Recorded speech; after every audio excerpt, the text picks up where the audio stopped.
on this episode of the Ministry of Motion Pictures podcast. And so when we talk about, our grid for like the types of movies we're going to work on or not, I mean, usually it has to do with like, is it soulful? Like, does it have a soul? Does it connect and resonate in a way that makes the viewer want to lean into that movie, to ask themselves the harder questions about life? Is it a type of movie where you might actually be sitting there at the end of it and have difficulty even forming words about what you just witnessed? We've all had that experience with a great film. That's sort of our criteria. You're listening to the Ministry of Motion Pictures podcast, where we call faith-based filmmakers to cinematic excellence, bold storytelling, and sound theology. If we believe we have the greatest stories to tell, we need to deliver on that conviction.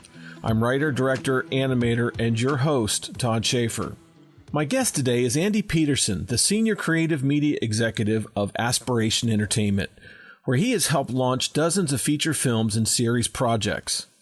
He's also leading Aspirations' documentary initiative called Ology. And in 2012, he founded the Justice Film Festival, which is held in New York City every November. Aspiration has a unique grid that they use in developing and marketing projects. While they do aim projects at a faith-based market, their target audience is a lesser-known, yet potentially larger consumer that they have identified as the rising aspirational audience. This audience includes much of the faith-based audience, but also reaches those who feel they are not being serviced by the existing dimensions of faith-based media. This is episode 35. Thank you so much for taking this time to do this.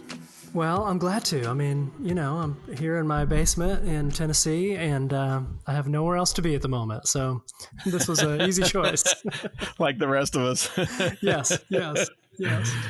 So you guys keeping busy over there at Aspiration these days? Well, we're keeping busy, trying to figure out how to pivot to this new world that we live in, which includes movie theaters that are closed. That's been interesting and not something that we had planned on spending the last couple of weeks dealing with. We had a film that was in theaters that had just started its limited theatrical release the last weekend that theaters were still open. And that was not a great time to be launching a new movie into the world. And then we had another film that was slated for release on April 2nd that was going to be in theaters last week, and had to figure out what we were going to do with that one, where were we going to move it to, and how we are going to still get it connected to an audience in a different way. So it's been interesting. So we've certainly been busy on that, and I think, like a lot of folks in our space, trying to figure out just what this all means as far as, when people are stuck at home, like, how do they behave? What do they want to participate in? What do they want to watch? What are they willing to pay for it? How can we motivate people to show up? So we've been working on a lot of stuff like that. Huh. So what do you find is being done by a lot of the studios and releasing distributors? What are they doing? Are they moving to streaming services to do this, or are they pushing everything off to wait, or a mix of both? Yeah, it seems like there's lots of different approaches to it. For sure, there are a number of folks that are simply just moving releases. I mean, we're seeing that, right? We're seeing some of these bigger tentpole films get moved into the fourth quarter or 2021. I mean, there's stuff getting moved even that far out at this point. So, that's one way to try to hedge your bets and to make good on whatever your financial commitments might be. Obviously, we are seeing some people that are moving content to streaming, others that are just taking it straight kind of to the VOD platform for people to purchase that way and consume it that way. And then there's other folks like us who are, sort of out of necessity, need to be a little bit more creative than that, particularly in the independent film space and projects that have more of a niche audience, or things that were maybe going to have a limited release to begin with. How do we still find and connect with that audience that we believed was there and we believed we could motivate to show up for an experience? Because we talk a lot about that. We talk a lot about eventizing these experiences for people, giving people another reason to show up at the theater than just to see a movie. I mean, that continues to be, I think, maybe not the best motivation anymore, when the convenience of sitting down on your sofa and turning your remote control onto the right channel, that's a pretty easy ask. And, for many of us, making plans, getting in the car, getting a babysitter, buying tickets, etc., just getting to a theater can be a bit of a challenge. So, we're always trying to come up with new solutions for that. And one of those things has been like, well, how can we turn the theatrical experience into more of an event? What else can we bring to this that makes people feel like they're getting something out of it more than just watching a movie? In fact, maybe whatever that thing is even more important than the movie. And we find when that's the case that we can have great success. So, eliminating that from the equation, how do we translate that to at-home experiences? And of course, we're watching lots of people do that right now on Instagram and live stream and Facebook and YouTube. And, people are bringing content to people from their mobile phones, which is great. I mean, I find it really comforting, actually, because it has lowered the bar tech wise. When you've got a guy like Steph Curry sitting in his kitchen hosting a kind of worldwide, like, praise and worship experience that's relatively low tech in its production. It's like, okay, well, if that's okay for Steph, then we can probably figure out, how to do something similar to that. So those are some of the things we're starting to think about. So why don't you introduce yourself to who you are? You've been in marketing and this kind of thing for a long time, from what I gather. And right now you're senior creative media executive at Aspiration Entertainment. You've been involved in launches of films like Tree of Life, Risen, Peanut Butter Falcon, Won't You Be My Neighbor, those kinds of films. And now you've got something new, which we want to talk about in this episode, is one of Aspiration's new efforts into documentaries called Doxology. And you also founded the Justice Film Fest. Yeah, I know. That's a lot, man. When you read it back to me, it sounds like maybe I need to take a break or something. I don't know. So how did you get into this industry? Yeah. Well, I moved to Nashville, Tennessee in 1995, and I moved here to work in the music business. I worked for record companies for the first 10 years of my career. So hung out, in what was and still is, just this great music city. But when I was doing it, working for labels, we were very much in the business of selling something that some of your listeners are familiar with and some aren't, which is a small 5-inch shiny disc called a CD. At the end of the day, that's basically what we were doing. And I remember at the time, I had friends who were getting their MBAs and going on to work for, big Fortune 500, consumer product companies and such. And when I would compare notes, like what I was doing and what they were doing, it was exactly the same thing. We were trying to motivate consumers to purchase a product. And, that paradigm has changed, and it changed drastically, in the early 2000s. And certainly by around 2005, the idea that we were going to motivate music fans to finance the music industry through the purchase of a physical medium, that had evaporated. And everyone then was scrambling with, well, how do we survive this? And so certainly Nashville and was one of a handful of cities, where the music industry really lives. And our town changed drastically in those years. And the lifeblood of the industry, which really was the labels, got completely flipped. And it really became the artists and the management companies and the publishing companies and the live touring industry that now really is the lifeblood of the music business. And the labels are not in the driver's seat anymore. So those of us that were working at labels in the time, that was not a great season.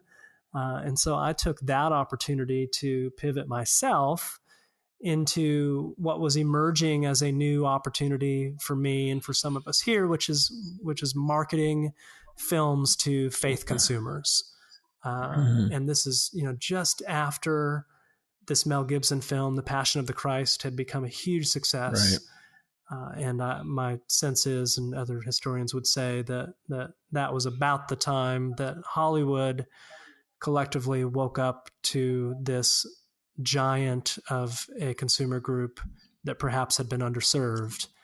Mm-hmm. And there were some people beginning to lean into that space on the filmmaking side and asking the question, what does it look like if we actually create content, create films for this audience of people for the purpose of, teaching them a lesson, giving them a sermon on a screen, confirming their belief, et cetera. There were lots of motivations why people were starting to make movies like that. But that's where I found myself.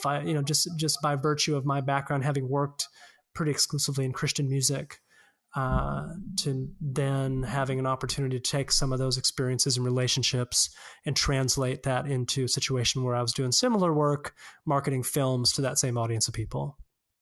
Mm-hmm. So in that time, I know you worked with Bob Elder at Propeller. I did. Yeah. No, Bob's a good friend. Yeah. Propeller was really one of the first little entities that emerged in that season.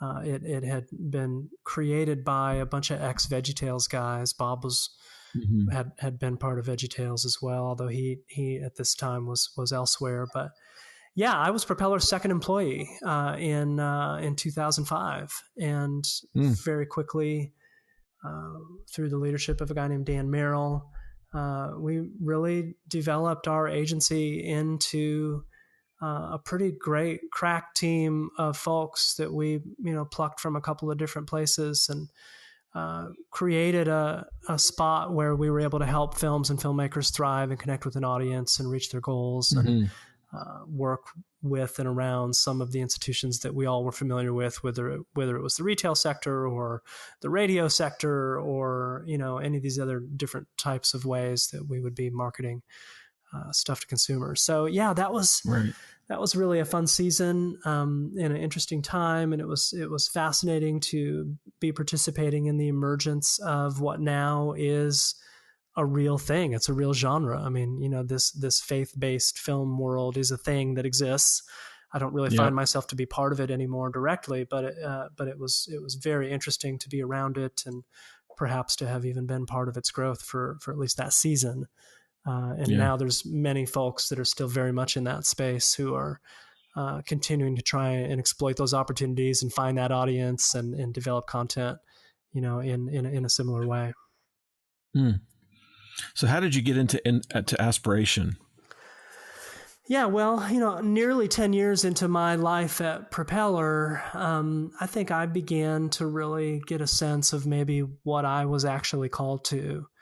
And I discovered for myself that it was less about working with content that was designed specifically for what is, a very unique and kind of niche audience and an audience really that I didn't feel a part of anymore. And I'm somebody who, grew up in a very Christian home and went to a evangelical church my whole life and went to a Christian college and, had spent my life really immersed in that world to a large degree. And I think as I've matured as a human and seen more of the world than I had growing up in Indiana, it became evident to me that I just had other things that were calling my heart to be, who I am. Yeah, sure. And, for me, if you ask me like, well, what are some of your favorite movies, or what are the things that have most impacted you most deeply? What have impacted your soul the most? It would not be, forgive the example I'm using because I don't mean this to be cruel, but it would not be Fireproof. It would not be God's Not Dead. And, those films are what they are, and there's some wonderful, wonderful people involved in the making and marketing of those movies. But I think probably it's safe to say that very few of us would claim those movies as things that had deeply formed who we are, and had touched our souls in a deep and profound way. And so I think you're in good company with that. perhaps. And so, I think when that became a little bit more of a realization to me that I was spending a good amount of my energy on things that just artistically didn't really resonate with me. And I believe, as at least who I am, is that, I serve the creator of the universe, who has embedded within me all of that, all of that word embodies, the word creator embodies. And so, I believe I have a responsibility to reflect back that truth and that glory and that beauty into the world. And I don't find personally that a lot of films that are really designed to be sermons on screens are really doing that well. And I don't mean that to be cruel again. It's just a sort of an observation that I've made. And I think many people would share that. Yes. And so when I go out into the world, though, and I see things that are just like their story, they're wonderful, redemptive stories. They're reflecting the truth of the world that we actually live in, not just the world that we want to live in, or the world that we somehow hope that we can create if we pray hard enough, for example. That's the type of stuff that I care about being a part of. Those are the type of film projects that I'm most interested in. And so, I decided that was more just where I was leaning, just as a person and as an artist, as a person who vocationally believes that what I do has an art element in it, even though I'm not a painter, I'm not a photographer. But I do believe there's an art in this work, and there should be, and there can be. So, when my friend Eric Loxmo approached me about joining the agency that he had already formed that was more centered on that practice and that idea, it really was very exciting to me that perhaps I would have an opportunity to be part of some of these films that I actually wanted to watch and I actually cared about, and that I actually believed were bringing something truly beautiful into the world, that also were still truly redemptive and had an opportunity to move somebody's soul in a way that's profoundly spiritual. So that's the type of cinema that I think we've been very fortunate to be part of over the last number of years that I've been working with Aspiration. Is films that really fit that criteria. And so when we talk about, our grid for like the types of movies we're going to work on or not, I mean, usually it has to do with like, is it soulful? Like, does it have a soul? Does it connect and resonate in a way that makes the viewer want to lean into that movie, to ask themselves the harder questions about life? Is it a type of movie where you might actually be sitting there at the end of it and have difficulty even forming words about what you just witnessed? We've all had that experience with a great film, and that's sort of our criteria. That's what we desire when we have an opportunity to participate in things like that. That we also believe reflect the worldview that we share, which happens to be based on a fairly traditional view of Scripture and those sorts of things. Then it's like great, like that's a huge win, and we want to be part of stuff like that. How much of that soul, which I think is a fantastic grid to work from, does a film have a soul? A lot of that, when you said that, I thought, what I find is that a lot of these Christian films, one, they don't have the craft, but secondly, they don't have a voice. They don't have an artistic voice that's really strong behind them that you often find in films that you would say, this film has a soul. I think that's right. Yeah. And, I don't know, Todd, that I know the answer to that. I do know, my sense is that there are some wonderful folks who have figured out from their,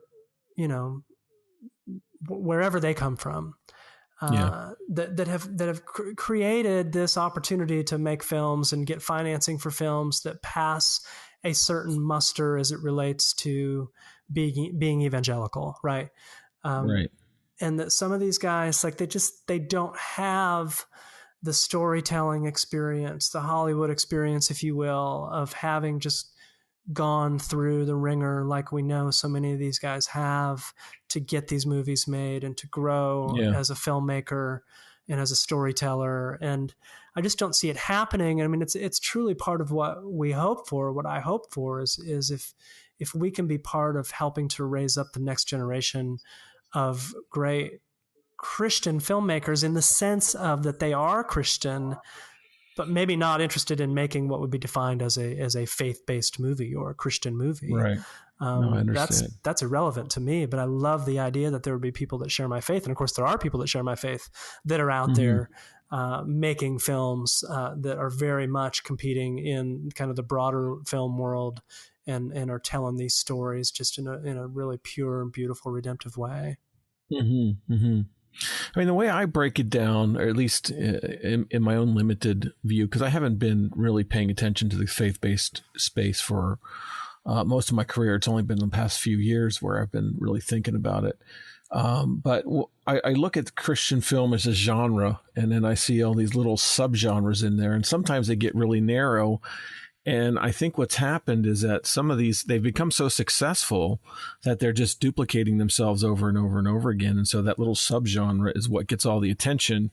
And then it tends to color the name of the whole genre, or the perception of what that genre is, the Christian film genre, when in actuality, there's a huge palette of color that could be explored that isn't in the faith-based world. I think that's my take on it at this point. I could be wrong, but that's the way I don't think you're wrong. Yeah, I don't think you're wrong at all. I mean, it certainly is what we observe too, is that it becomes this self-fulfilling prophecy, is that this ecosystem has been created, and it has certain rules, and it's a fairly narrow view of what can be tolerated as it relates to anything, a view of scripture, investigation of doubt, sex, violence, language. I mean, all of those things, it's just, it's a very, very narrow palette. And,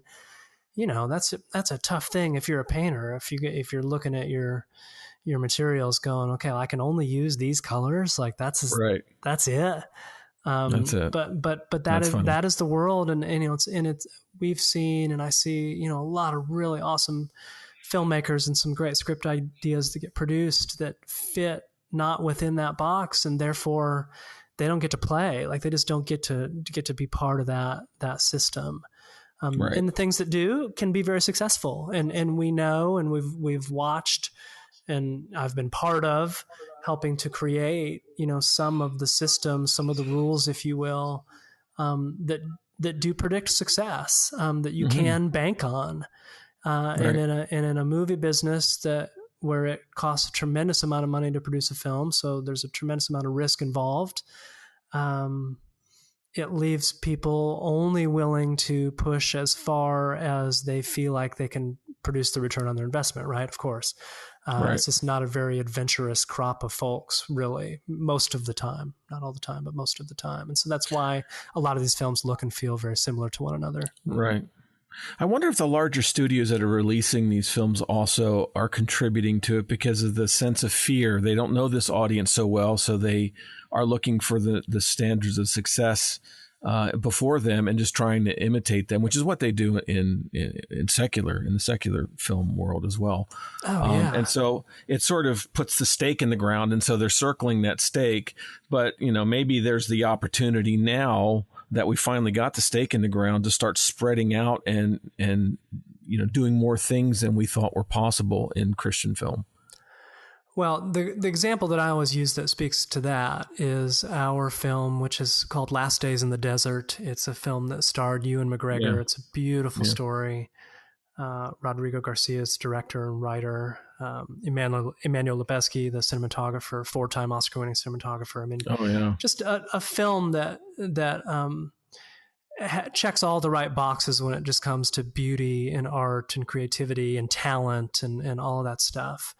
And it had premiered at Sundance, and it happens to tell the imagined story of Jesus leaving the desert, having been tempted by Satan, going into Jerusalem. And so it's this sort of gap in history where we don't really know what happened between those two times in the Bible. And so Rodrigo wrote this wonderful story about an encounter that may have happened or that he imagined happening with Jesus, and how Satan continued to be present in those moments. And it's a film that has a lot to teach us. It really is a gift and gives us an opportunity to explore a Jesus that's very true to the gospel, true to how most of us would read the scripture, but not really a Jesus that we've seen on screen before.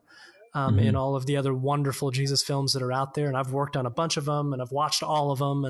And this is a great, just very unique view of the Jesus that I, or at least a Jesus that I think maybe is consistent with what I would interpret from the Bible as I read it. But, Cool.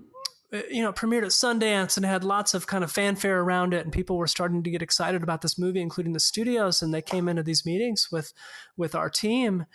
and saying, great, okay, so like this is one of those movies we can like market to Christians, right? And we had to be honest and say, well, kinda. Like some Christians, yeah, but there's going to be a bunch of Christians that are not going to dig this at all. Like the fact that it's not like red letter words of Jesus from the Bible, like that's a deal breaker for a lot of people. Consider this blasphemy that someone had written a fictional story about Jesus Christ. And by the way, there's no real controversy in the film. It's not like The Last Temptation of Christ or something like that, but which, by the way, I found to be a wonderful movie, but that's another conversation. Anyway.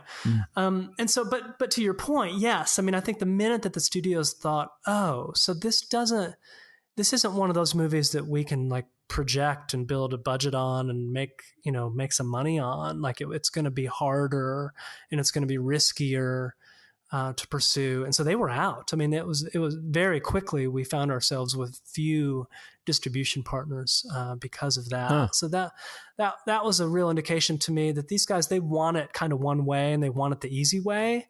And so if people are willing to give it to them easy, and they've got the comps to predict some level of success with a decent level of certainty, they'll do it. They'll absolutely get behind it. They'll spend money on it. And that's why we see some of these movies being very successful. There have been films over the last number of years that are easily breaking the 50 million barrier and getting close to 100 million, from this genre. So it's the audience is there if you can play it the right way. But if you aren't within that sort of narrow box, you're gonna find yourself in a tough time, and most of these guys just aren't willing to take the risk.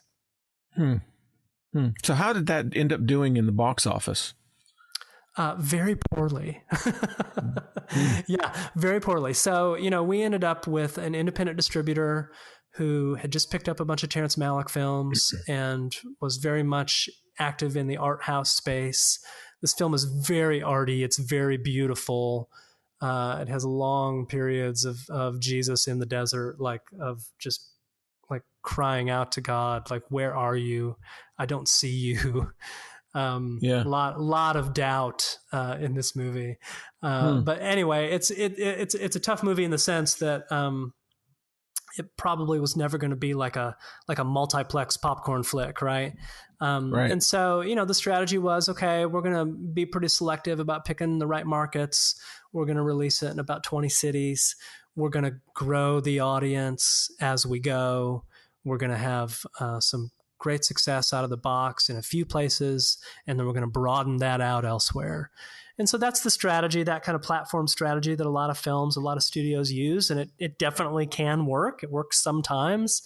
And it many times does not work. And we unfortunately were one of those movies where it just didn't work. We just couldn't get off the ground. And if you can't, in the movie business, if you can't get off the ground quickly, you're dead. I mean, there is no coming back. There's no kind of redoing the plan and coming out, in a different way. So, we found ourselves really stuck.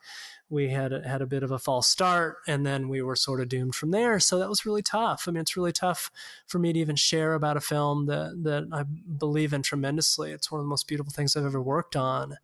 And to have very few people even know about its existence, is certainly painful, because in these conversations with folks like you, who are very interested in the intersection of faith and spirituality and culture and cinema, it's like, it's something that should be in the handbook for anyone that wants to wade into this conversation. And for so many people, it's still something they just don't even know about. But so, that's tough. I mean, unfortunately, I find myself in this spot fairly often where, things that we care deeply about and believe in, and films and filmmakers we really love and believe in, just are not successful. And sometimes we don't know why. I mean, sometimes there's no good reason for it. There's certainly no good reason for why this epic pandemic should crush some otherwise beautiful creative projects that, we're about to be releasing right now. It's so strange. It is strange. Do you find very many Christian films would be labeled as art house? No. I would not. That's not really a thing. I think. Yeah.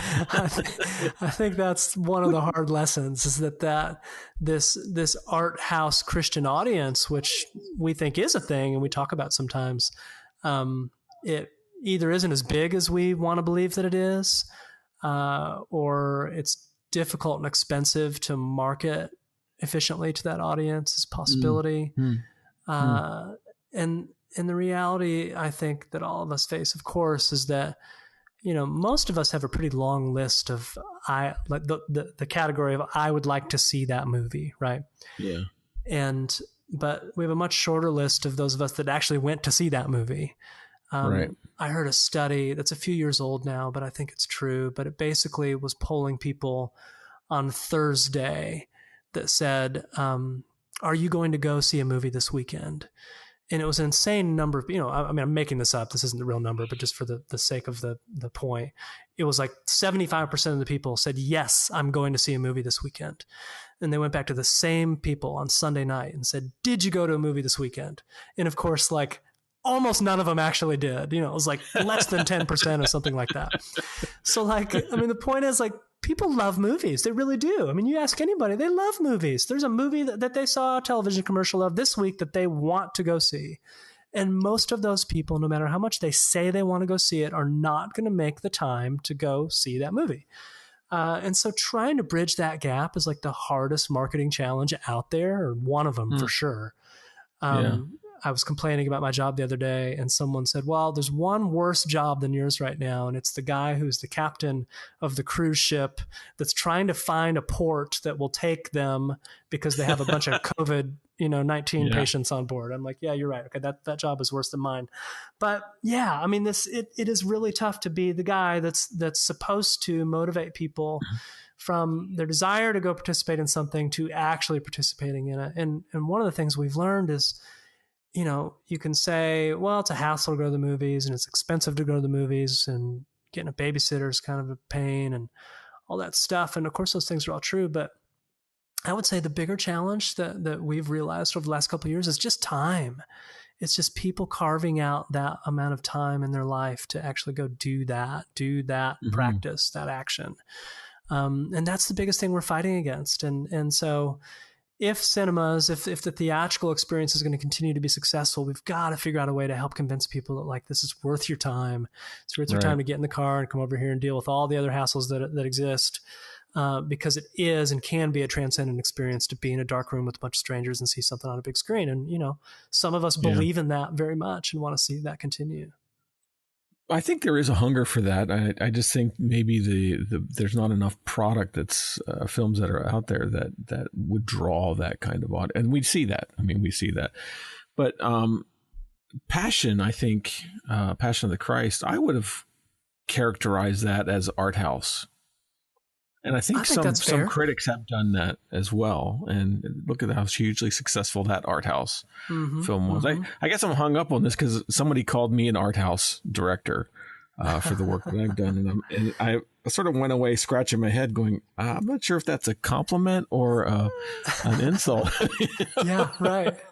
Maybe a little bit of both. Maybe a little bit of both. Kind of patronizing. Yeah, because sometimes art house is just a label we can put on things because we're not quite sure what we're looking at. We don't know how to market it. It doesn't fit all the other boxes nicely, so we just throw it in the art house. Well, and sometimes that works out, right? And sometimes it doesn't. And I certainly think with the example that I used on Last Days in the Desert, that certainly was the case. As you're saying, that probably is part of what happened there. Some folks sat in a room and said, well, I don't really know where this thing belongs, but it's got Ewan McGregor in it, so it's got to go somewhere. I guess we'll dump it there and see how it does, and it's tough. And that's a whole other marketing challenge. And, the certain types of folks obviously patronize those theaters more than others. And our efforts to maybe motivate a certain segment of the consumer base we were trying to reach into doing something they don't typically do, maybe was part of the challenge in that particular one. Hey, listen, I'm only the product of my failures. And, I tell our partners all the time, my best gift, my best value to you truly is the lessons that I've learned as someone who's really lost a lot of money for a lot of people. And so what I can offer to you is perhaps helping you not do the same thing that I've watched other people do. So that's fair. That's great. This is only my opinions on some of this stuff. I've been around it a little bit to have an opinion about it, but a good chunk of what I'm saying, someone else could certainly make a different point and be just as well. Your opinions are safe here, and you're free to voice them. I appreciate You're it. encouraged to voice your opinions. I appreciate it. Good. You'd mentioned that you had survived the music industry when it flipped. That was sort of predecessor of where we are now in film. Where are we in the flip when it comes to filmmaking and film distribution? Yeah, I don't know, but I'll tell you, I was just having this conversation yesterday with the announcement of this Quibi thing, of which, if folks don't know, is this new platform where all of the content that is being produced is going to be, I believe, correct me if I'm wrong, but my interpretation is, 10 minutes or less. That's the top end of the length of content on this platform. And it's got some huge names behind it. I mean, major Hollywood players, a ridiculous amount of money, some major talent in the first raft of content that they're launching with, just announced yesterday. This is a game changer in the movie business, in my opinion, because it is going to continue to contribute to the erosion of, and I spoke about this a moment ago, of the tolerance that people have to sit down and watch, what has become now a 2 hour and 20-minute film, which seems to be kind of the normal length of films now. For some reason has grown to that. I'm not really sure how or why. We can thank Scorsese for that perhaps, but I have a hard time when I'm flipping through Netflix finding a movie that's less than 2 hours at this point. Yeah. So, these guys are believing, they're seeing the writing on the wall, I guess, and saying, all right, well, if this is what the people want, let's give them what they want. Let's give it to them in 10-minute chunks they can watch on their mobile phone. So that'll be very interesting to see how that plays out, to see if that is successful or not. Many people think it's going to be successful. And I would say, I think they were planning to launch around this time anyway, because I believe they had like this big kind of Hollywood gala already scheduled.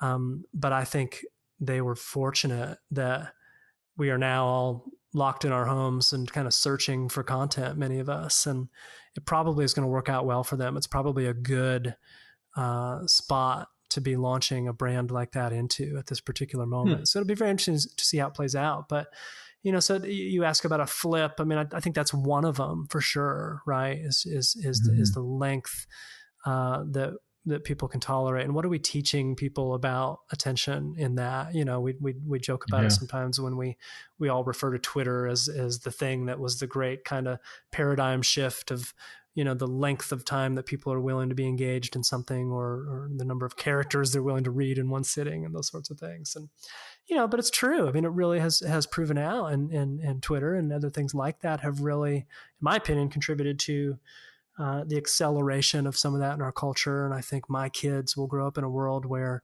they may not have the tolerance to watch a 2 hour and 25-minute Scorsese film. And that's a drag. That's sad to me, right? I hope I hope I'm wrong about that, but I do have some fear about that. And then of course the other obvious conversation is just the streaming video world, the Netflix, Hulu, Amazon world, and now there's more and more going to that platform all the time. And films that were designed for cinema, designed for a widescreen, designed for theatrical, now going straight to Netflix and Hulu and others. And what does that mean? I don't know what it means, but I know it's a thing. I know it might be one of those flips that you're talking about. It might be a time that we look back on and go, oh, the day that Netflix started releasing like first run features from major directors and paying crazy money to get them. Maybe that's when this all changed and all the theaters went out of business. I don't know.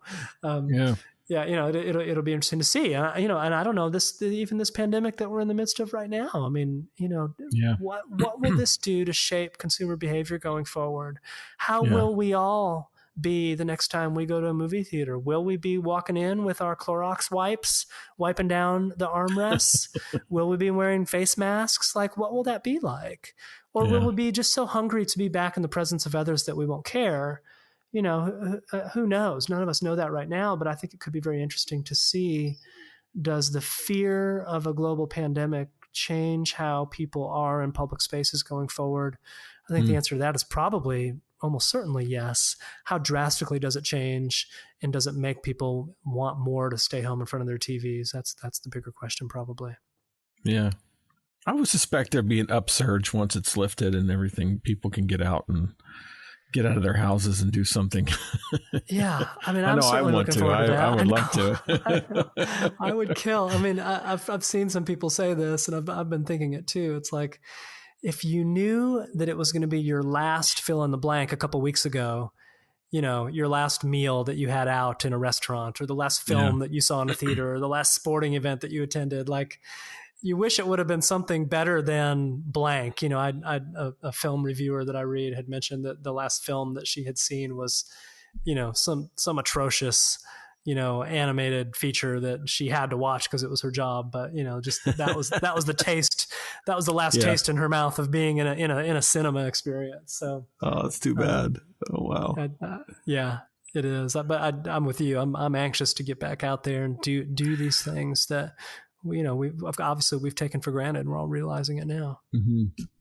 I think one of the things that's a huge benefit in the change in streaming and all that is more accessible documentaries.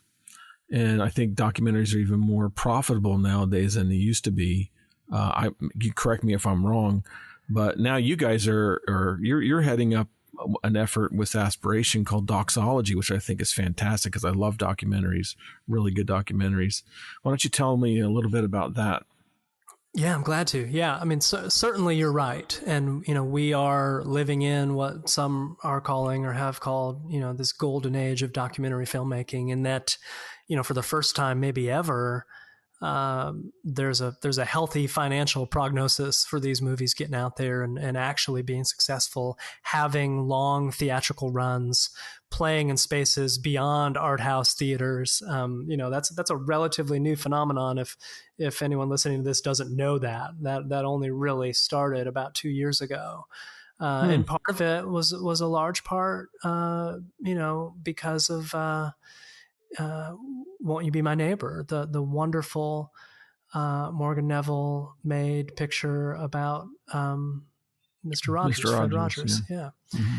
And you know, it's an incredible film, and just, I think, a great tribute to obviously who he was and how much people longed for a personality like that in our culture. And, you know, that when that movie was released, it was really at the height of what has become our new normal, which is, you know, this very kind of argumentative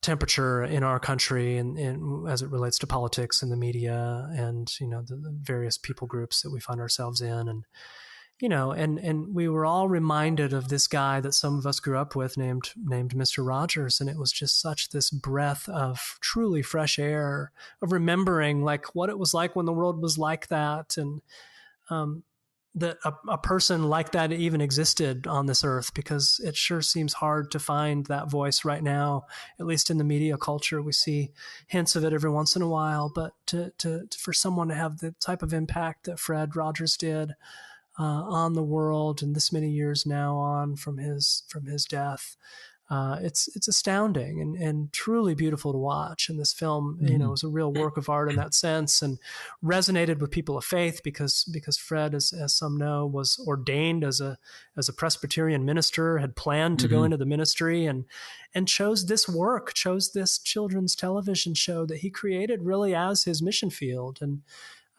you'd be hard pressed to look at it any other way once you know more about his story and see the impact that he's made on a couple of generations of human beings, particularly in this country. So that was one of a handful of films at that time that kind of broke that barrier and that kind of Cineplex barrier of like, hey, this can actually be a movie that can get a much wider audience.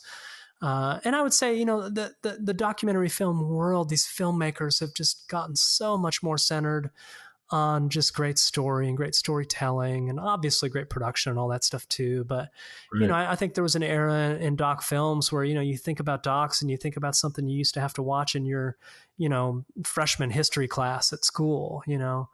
And that obviously isn't what we're talking about these days. I mean, these movies are theatrical in every sense of that word, and with real storytellers really crafting and shaping these stories in a way. I mean, you think about a movie like Free Solo, which we had an opportunity to be part of.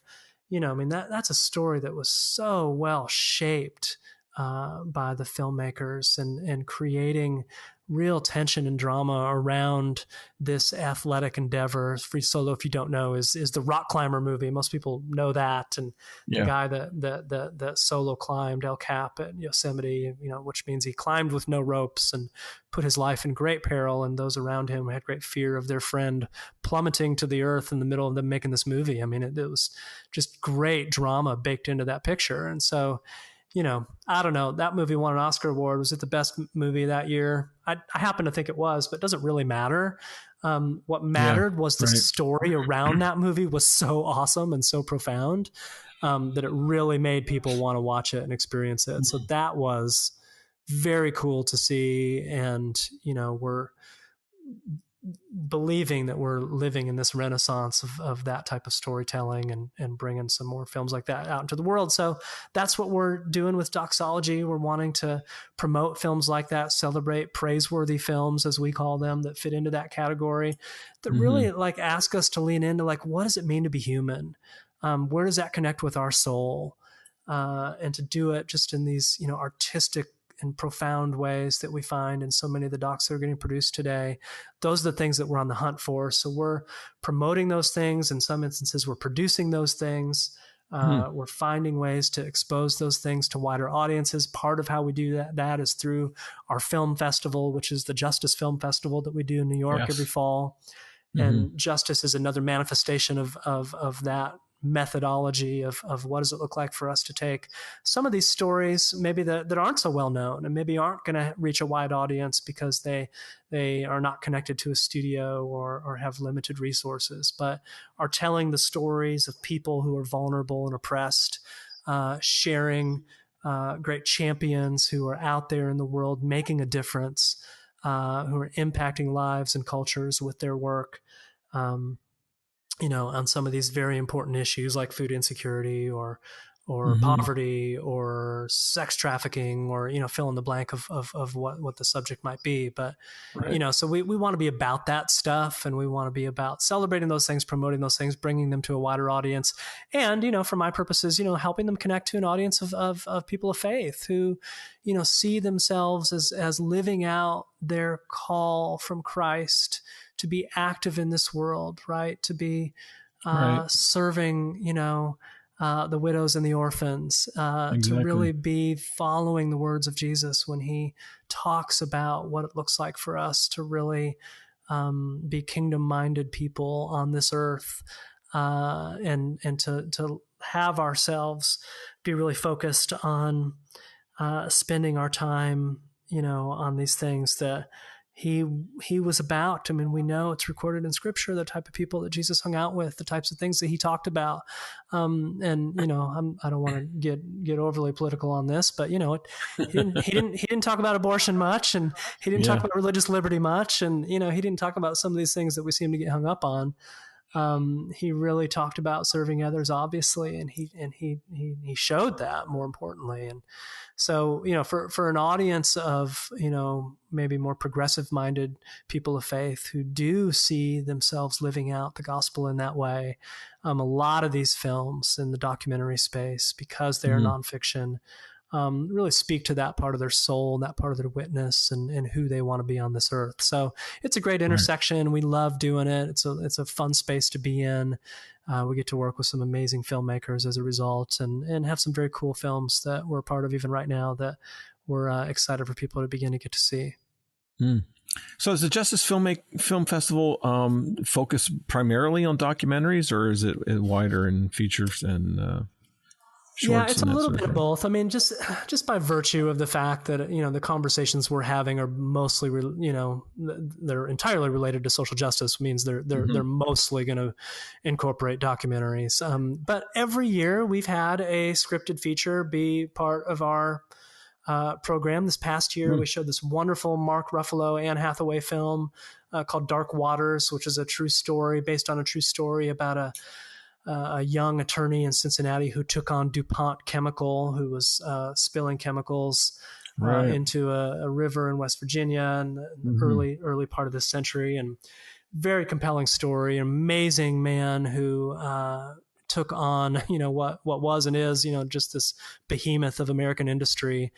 After a lot of perseverance and suffering, finally, won that case, brought justice to this rural community in West Virginia that was being polluted and ultimately killed by these chemicals. And so that's a great example of a justice film that fit very well within, what we do at the Justice Film Festival. So we were able to show that movie on opening night. We actually had Rob, who's the attorney, the real life attorney from Cincinnati, come to the screening, participate in a Q&A with us afterwards. And so we've been very fortunate to get to show some features in addition to the docs, but of course, right now we have an abundance of wonderful documentary films every year that would be a good fit, that are a good fit for that experience. So, we're trying to fit as many in as we can. Of course, we show a bunch of great short films too. That's one of the most fun things that we do is our shorts that we get to share with folks, because a lot of those movies really don't find an audience anywhere.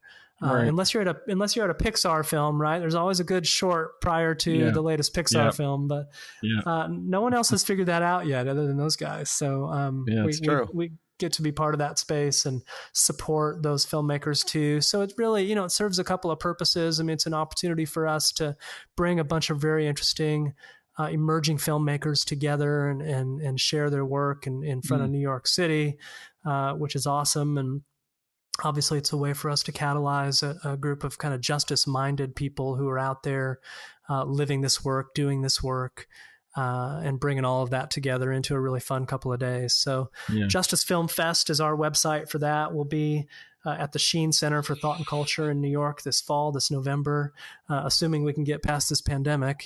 This thing keeps stretching out. I don't know, but as of now, we're still going to be there in November, and invite anyone who's interested to look into that if you'd like to.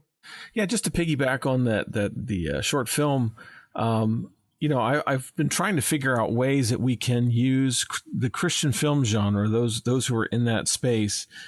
How can we raise up the younger generation, and what little small things can we have them do? And one of the things I was thinking was, why don't we have a short film in front of one of these big feature films, these tentpole Christian feature films, and use that as sort of a training ground to give these younger filmmakers some wings. I agree. I know it. I mean, I just think, I say this all the time. I don't know if it's true or not, but I happen to believe it, is that I think it's harder to make a good short film than it is to make a good feature. It is. And you know this, you're a filmmaker. I mean, to compress a story into a handful of minutes, it takes a lot of skill. And very, very good editing, and, almost, I mean, I feel like I could make anyone can make a 75 to 90 minute movie. It might not be any good, but almost anyone can fill a bunch of time and just, link together a bunch of footage. But, a 5, 10, 15, 30 minute movie is a real work of art when it's done well. So I have a great appreciation for it as an art form, and believe very much like you do that it would be a great way to give some of these folks, break them into that next realm, of making their first feature, whenever the time is right for that, by exploiting some of these wonderful shorts that are being produced every day. When a filmmaker or a producer comes to you with a project, where do you like them to be in terms of their production position? Well, yeah, it's all over the place. I mean, there's no rule for it, for sure. And we get involved at different stages all the time. And so there are projects where we are talking to a filmmaker at the script stage, perhaps, or even one of the early script stages where that's still being developed and finalized. So pre-production, but so I mean that happens, and of course we love to be in conversations that early when we can, because we have an opportunity to shape the parts of it that are worth us shaping, and to help filmmakers begin to think about the end product of the movie and marketing the movie. And we find that there's a lot of people that are really good at making movies, but they haven't really thought about their audience much, haven't done any of that work, have done no work in cultivating the audience. So they finish the film, they pop a bottle of champagne, they feel like they've really done something important, which of course it's great, good job, you made your movie. And then it's like, oh wait, we have no idea what to do with this thing next, and we haven't thought about the audience at all, and we have no idea how to reach people and how we're going to make any money back on this thing. So we like to get involved as early as we can, just because we can help people think through some of that.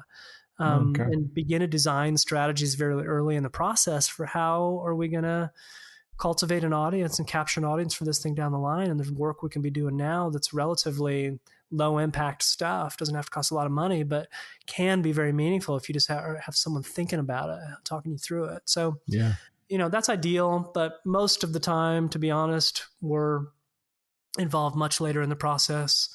On a studio feature, we're involved way longer down that food chain. Sometimes just months before its theatrical release. I mean, and when I say months, I mean like 3 months, So by then everything's done, all the creative's done, and we're coming in at the tail end trying to design a very fast and efficient strategy for reaching a lot of people, sort of in that last stage.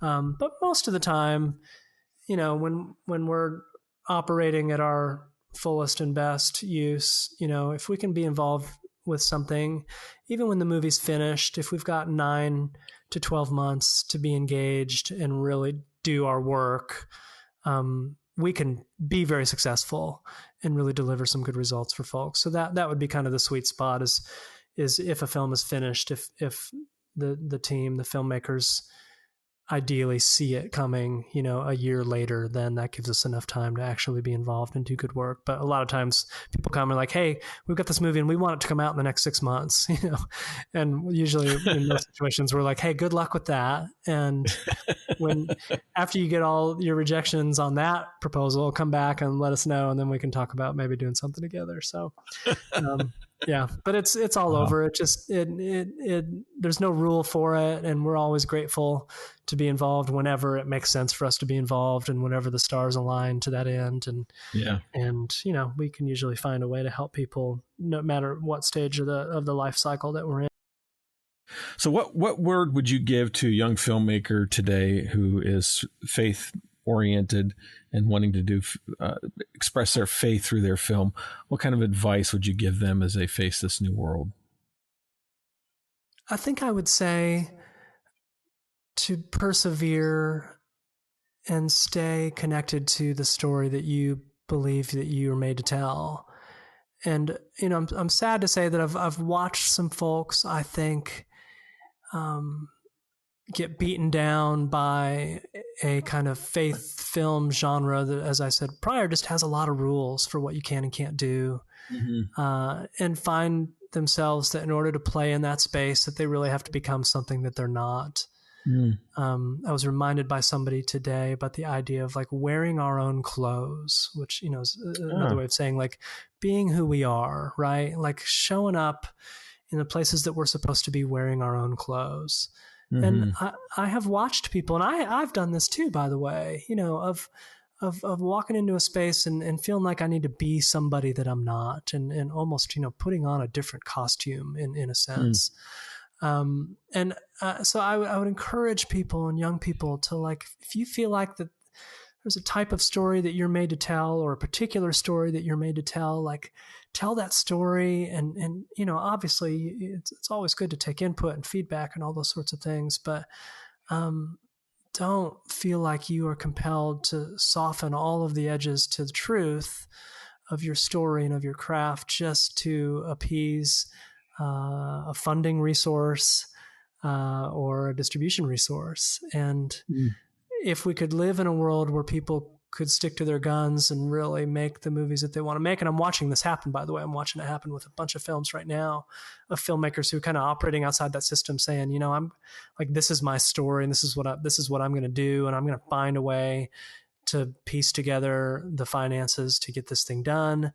And then we're going to take it out and take it around and see who wants to be part of something like this. But we believe that what we're doing is a new form of faith-based filmmaking and really, kind of rebranding even what that means. And, we talk to filmmakers a lot about that. Like, is there a way to kind of take back that term and that language? Can that mean something other than what it seems to mean right now, which, is sort of like this lower quality, poor storytelling, kind of cheesy, may or may not involve Kevin Sorbo or Kirk Cameron.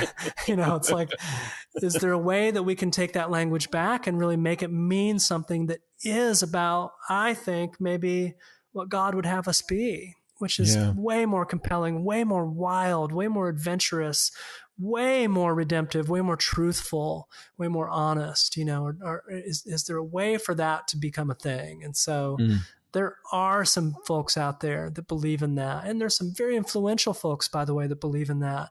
And some of my friends that are in these very significant seats of power who are the people that are involved in green lighting some of these projects, they want for that world to exist too. And they are trying hard to push the sides of the envelopes that they're working within to create that world too. I'm very encouraged by what I see.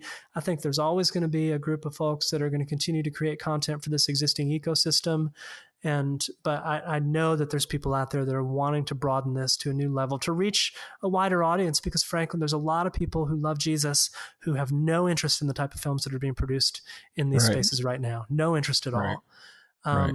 But their faith is the most important part of their lives, and they absolutely would go be part of something and support something that they felt like was reflective of the truth of the world that they live in, the gospel that they read.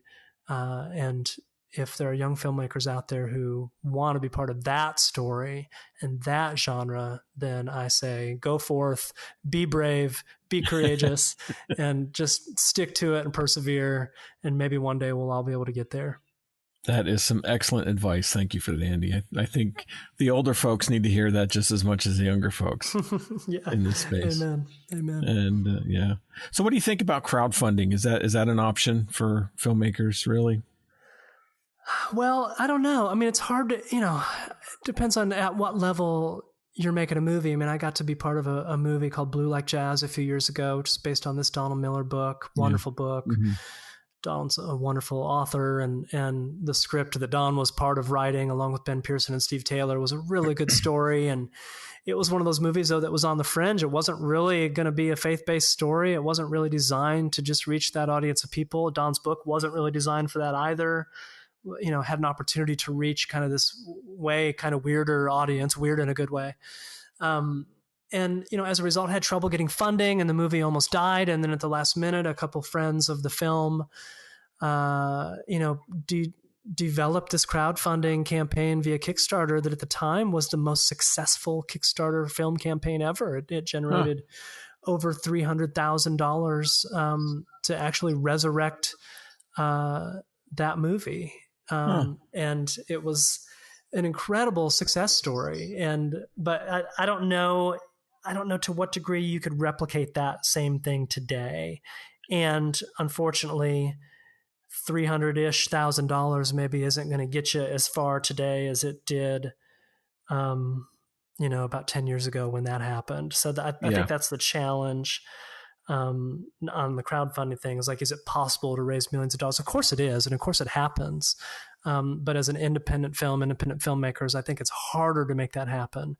But if you're making something that is kind of a micro budget project, and you've got the opportunity to reach that kind of audience, and you've got a tribe already assembled, I'm very bullish on it, because it not only is a way to kind of, get some wind in your sails, but it's a great marketing tool. And there's been lots of articles written about this, so I'm not saying anything people don't already know, but, Kickstarter, Indiegogo, et cetera, as a marketing device that's a thing, and something I absolutely believe in. And we've gotten to be around that a few times. And Jonathan Fraser and Zach Pritchard, who are the guys that designed the Kickstarter strategy for Blue Like Jazz, like they were very instrumental in what became the marketing campaign for the movie because of that, because they now were sort of the Pied Pipers for this tribe of people that were now following this movie in a new way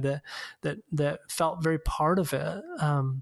Now, it didn't really help our movie become more successful in the end, ultimately, unfortunately. But on paper, it was an awesome strategy. And, you win some and you lose some. But so I don't know. That's what I think of when someone brings up crowdfunding is those two things.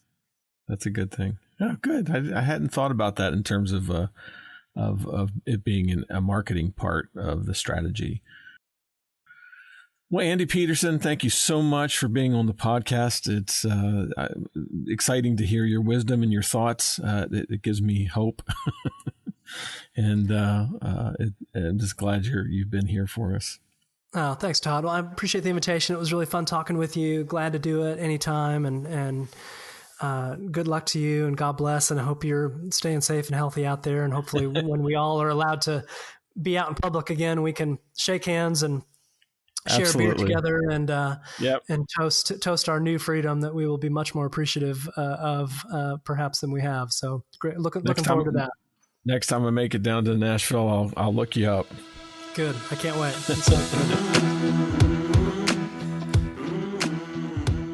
You'll find links to Aspiration Entertainment, Doxology, and the Justice Film Festival in the show notes of this episode. Thank you for joining me on this episode of the Ministry of Motion Pictures podcast. For more information about the Ministry of Motion Pictures, you can find us at ministryofmotionpictures.org.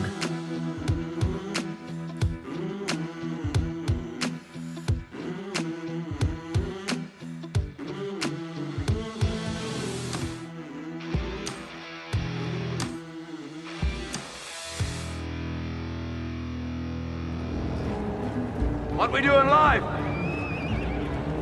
echoes in eternity.